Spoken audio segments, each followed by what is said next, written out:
India Pakistan எல்லைப் பகுதியான அட்டாரி வாகா எல்லையில் தேசிய கொடி இறக்கும் நிகழ்ச்சி விமரிசையாக நடைபெற்றது.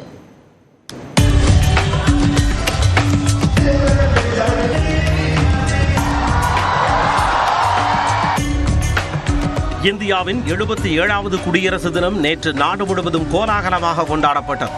இதைத் தொடர்ந்து பஞ்சாப் மாநிலத்தில் உள்ள இந்தியா பாகிஸ்தான் எல்லையான அட்டாரி வாகா எல்லையில் நேற்று மாலை பல்வேறு சாகச நிகழ்ச்சிகளுடன் கொடியிறக்கும் நிகழ்ச்சி நடைபெற்றது.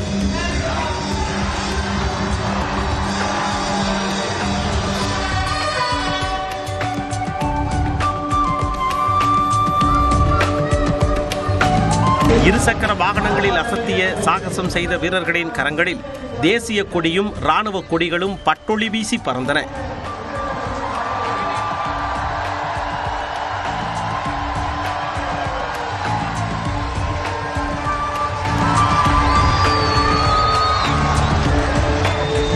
ராணுவத்தில் உள்ள நாய்கள் செய்த சாகசங்கள் அனைவரையும் வியப்பில் ஆழ்த்தின. கயிற்றில் நடந்தும் வாகனத்தில் இருந்து தாவி குதித்து துல்லியமாக இலக்கை பிடித்தும் நாய்கள் கவனம் ஈர்த்தன.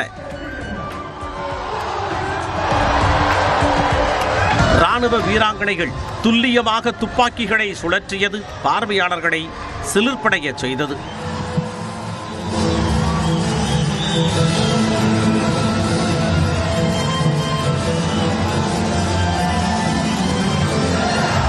பாரம்பரிய கலைகளில் சளைத்தவர்கள் அல்ல என்பதையும் ராணுவ வீரர்கள் பறைசாற்றினர்.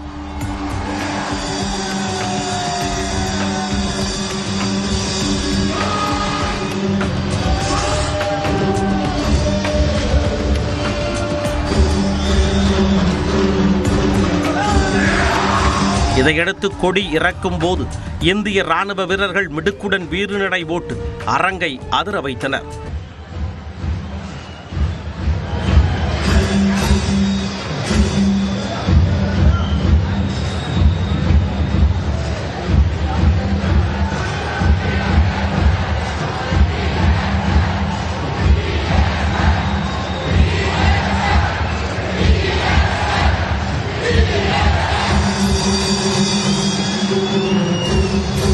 தேசபக்தி முழக்கங்களுடன் கரவொலி எழுப்பி கொடியிறக்கும் நிகழ்வை பொதுமக்கள் உணர்ச்சி பொங்க கண்டுகளித்தனர்.